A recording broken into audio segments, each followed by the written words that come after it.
Азыр мен буну сүрсөм тарма байке менен изилдөөрдү жүргүзөм. О, Айлиш. Кандайсың, жакшысыңбы? Кандайсың тарма байке? Мен го жакшы. Сен жакшысыңбы?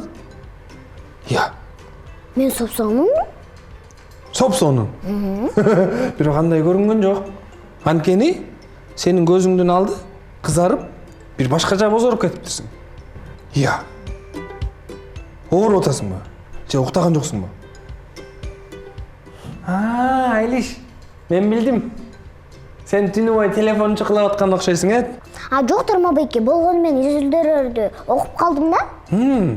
Биз адамдар жашообуздун жарымын уйкуга эле кетире турбайбызбы? Ага. Анан эмне деп чечтиң сен ошондо? Уктабайын деппи? Андан көрө ошол убакытты пайдалуу нерсеге жумшаган жакшы го. Мен уктабай лабораториянын баарын сүртүп тазалап чыктым. Мынасы. Айлиш, азаматсың, бирок мындай кылган таптакыр болбойт. Неге? Эң таттуу эмне, достор? Айлиш, уйкуда эң таттуу бул уйку. Уйку бизге жашообузга мындай жөн эле келген эмес, ал бизге керектүү нерсе. Сенин айтканың деле туура, ооба, пайдалуу нерселерди жасаш керек. Бирок ошол эле учурда уктап туруп, андан соң тургандан кийин бүт нерселерди жасап койгон, андан да жакшы болот. Бирок сиздин айтканыңыз деле туура. Мен мисалы бир күн уктабай чарчап калдым.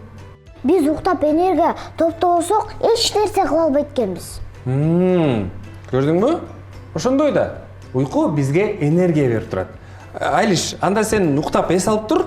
Мен болсо достордон сурамжылоо жүргүзүп келейин, Алар уктаганга канча убакыт кетирет болду экен, анан эртең менен турган аларга оор болду экен, ушул суроонун баардыгын берип келейин, Макул анда. Мен эс алып алайын, Ошентчи, бир аз.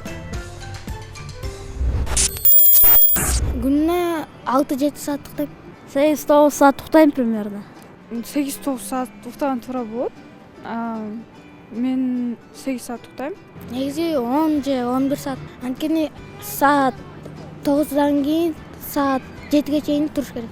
Мен күнүнө 7-8 кээде 9 ар кандай болот. Ар кандай саатта уктайм, бирок адам баласына 8 саат уктаган туура болот.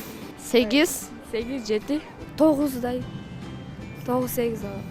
Мен 19. 7-8 саат уктайм го. Адам баласына бир ошо 8-9 саат жетет го дейм. Мен эле примерно 8 саат 7 саат уктайм. 9 же 8 саат. саат 11-лерде жатам. 10 саат уктаса жакшы го дейм адам баласына. Мен деген саат 14-до жатып, анан саат 6-барда 7-лерде турам. План жазам. Дептерге мынча саатта мынча укташ керек, мынча саатта мынча туруш керек депчи, ошолорду кармаганга аракет кылам. Кеч жатып эртемен эрте ойгон соң башың ооруйт, башың айланат, ошо уктагың келе берет. Денең ооруп, башың ооруп калат. Памяттен дагы кетип, Уйкуң келип, башың ооруйт. организм ичинде да өзгөрүүлөр болуп болуш керек, аз уктаса киши. 12 саат, балдар уктаганда, чоңдор уктаганда 9 саат.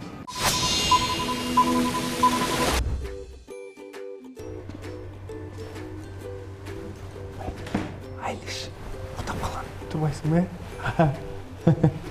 Ой, тарма байке, келип калдыңызбы? Мен уктап калыптырмын. Бирок кичине болсо да эс алып калдым. Мына көрдүңбү? Анан уктабайм дейсиң. Уктаганда адам эс алат. Анан билесиңер, достор, адам уктап атканда анын денеси такыр эле кыймылдабай калат. Мындайча айтып калганда өчүп калат турбайбы, Ооба, мисалы мен мисал келтире кетейин. Адам уктап атканда түштөрдү көрөт да. Анан ошол түштөгү кыймылдарды кайталабаш үчүн денебиз кыймылсыз болуп калат. Келгиле анда, достор, биздин денебиздеги булчуңдарыбыз кандайча иштебей каларын текшерип көрөбүз. Албетте, кантип текшеребиз? Эксперимент аркылуу. Даярсыңбы? Макул андай. Кеттик. Достор, бизге бул экспериментке кашык, ушундай диванды койсок болот. Андан тышкары бизге Айлин керек болот. Анда экспериментибизди баштай берсек болот окшойт, Айлин, сен кашыкты кармайсың. Кармап туруп, колуңду тияка сунасың. Сунуп, эми уктаганга аракет кылып көр.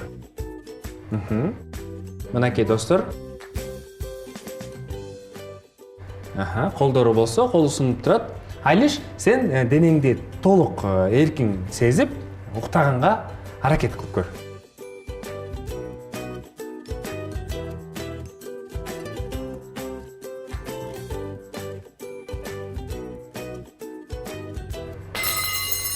Мына сага.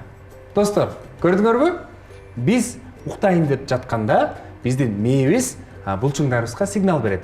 Ошондо баардык булчуңдарыбыз автоматтык түрдө өчүрүлөт. Ошондуктан достор, биз уктап атканда такыр кыймылдабайбыз. Бирок кээ бирлер уктап жатканда басып кетип же чуркап кетип болуп калат го. Бул кандай чуркат? Туура айтасың, биз уктап баштаганда биздин денебиз такыр эле кыймылсыз болот.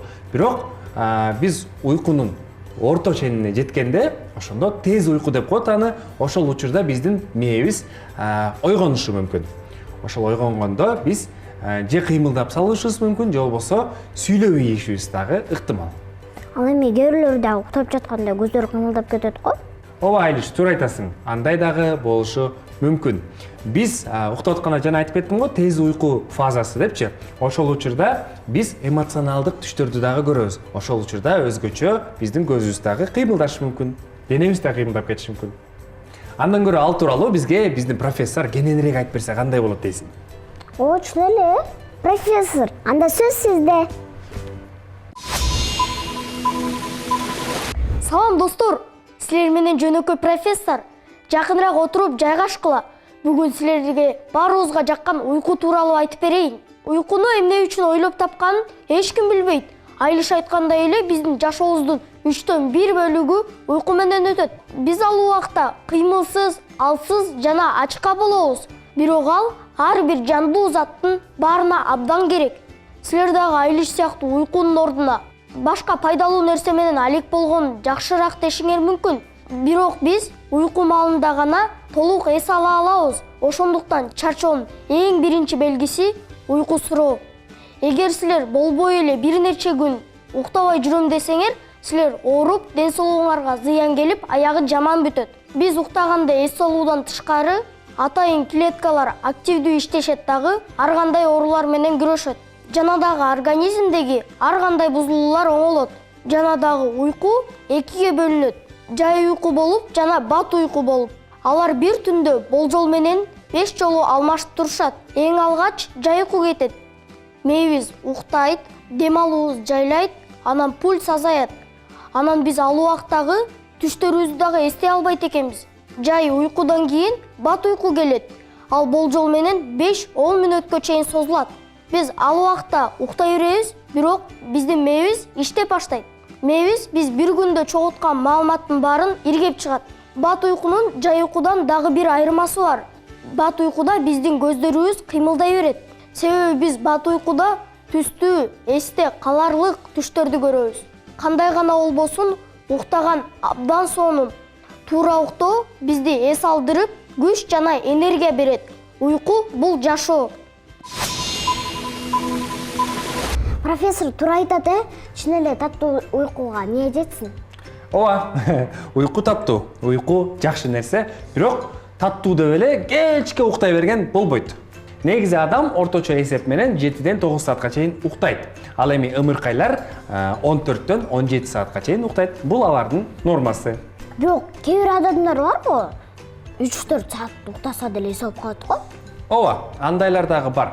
Эгер адам 3-4 саат уктап, ошол учурда жакшы эс алып, өзүн жакшы сезсе, анда бул ал үчүн норма.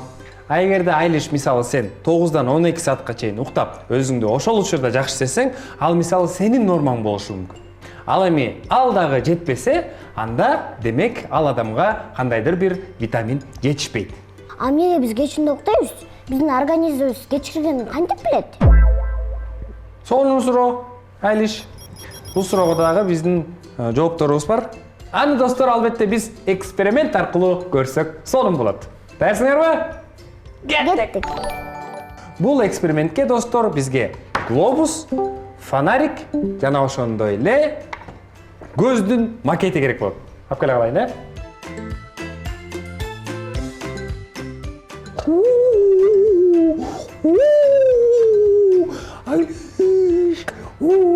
Тамаша. Мынакей достор, көздүн макети. Достор, азыр биз жарыкты өчүрүшүбүз керек. Буга бизге эмне жардам берет? Албетте кол чабуу жардам берет. 1, 2 дегенде өчүп калыш керек.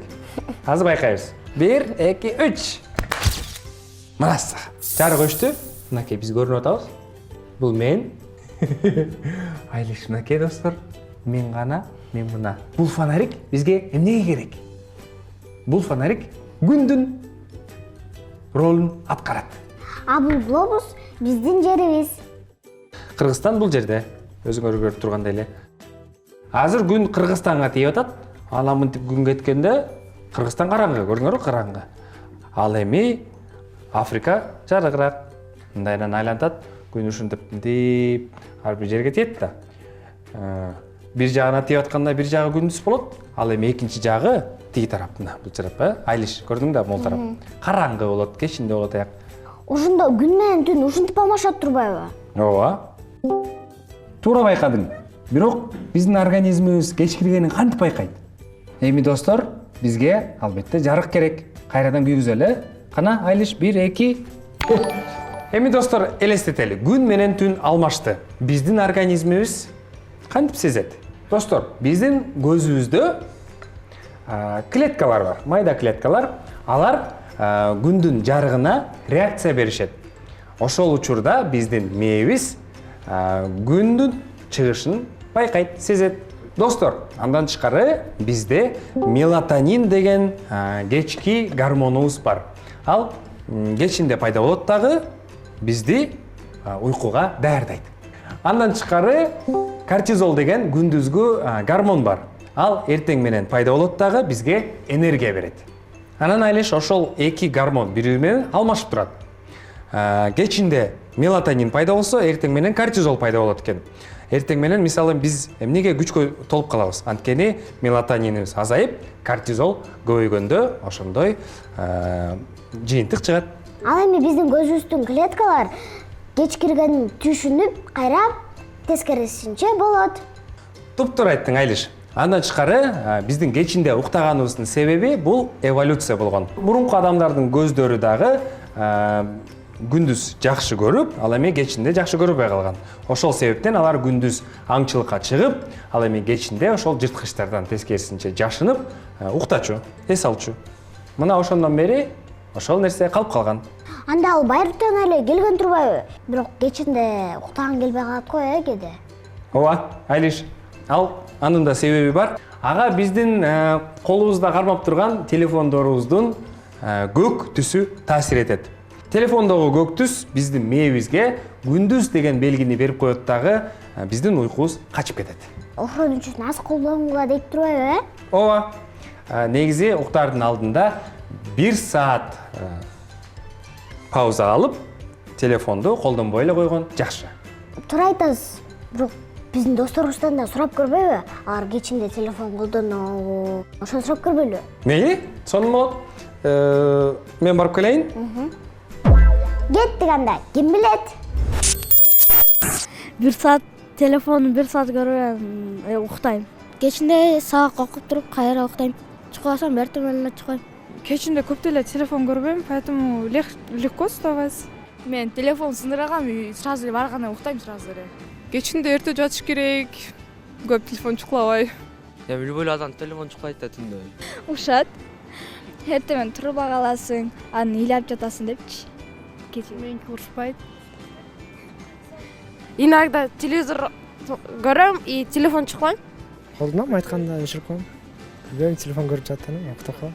Кадимкидей адам баласына организмине аябай чоң таасир кылат да. Мисалы эртең турганда башын айланат, мындай уктагың келет, эч нерсеге көңүлүң жок болуп калат да. Зыян деп ойлойм, анткени если человек мало спит, тогда у него будет плохой иммунитет, и это тоже влияет на здоровье. Эртең менен ойгоно албай, усталость, слабость болуп, синяки под глазами особенно болуп калат, телефон көп көрсөң. Тармал байке, бүгүн пайдалуу маалыматтарды эле алдык, Ооба. Уйку көрсө биз бир күн сергек жүрүшүбүз керек турбайбы? Туура айтасың, Айлиш. Бир күн кечке көңүлдүү жана сергек жүрүшүбүзгө албетте уйку бизге жардам берет. Андан тышкары достор, рекордторду айта кетейин. Адам тамаксыз 1-2 ай, суусуз 3-4 күн, ал эми уйкусуз 11 күн жүрүп алат экен. Ай, мен андан азыраак деп ойлогом. Айлиш, анан сен ойлоболбо, 11 күн рекорд экен, анан мен дагы рекордду коём деп.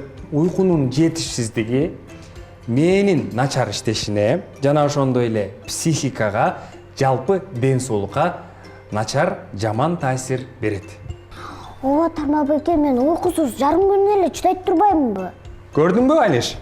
Уйкунун маанисин ушундан эле түшүнсөк болот. Андан тышкары дагы бир кызыктуу факт, достор, уйкунун жетишсиздиги адамды бат карытып коет. Ошондуктан достор, уйкунун жетиштүү нормасында уктайлы. Ооба Айлиш, туптуура айтасың. Азыр ар бир эле адамда гаджет бар, телефон деген нерсе бар. Ошондуктан өзүбүздүн ден соолугубузга кам көрүш үчүн ал нерселерди уктаардын алдында минимум 1 саатта колдонбой коюшубуз өзүбүзгө эле жакшы. Жана айтып кеткендей. Анан эртең менен баш оорубай сергек болуп ойгоносуңар.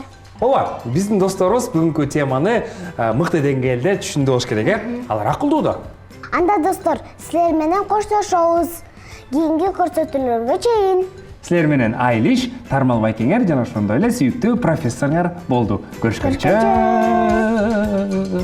Достор, токтогула, дагы бүт элек. Продюсер Бактыгүл Момбекова. Шеф-редактор Кундуз Аманова. Редактор Эльмара Аскербекова. режиссер Медина Абакирова. Оператор Эдил Шерматов. Исхак Жанузаков. Башкы ролдордо Тармал Ырысбай Жумаев. Профессор Шейшеналиев Адил. Айлиш кыз Талайбекова Айлин.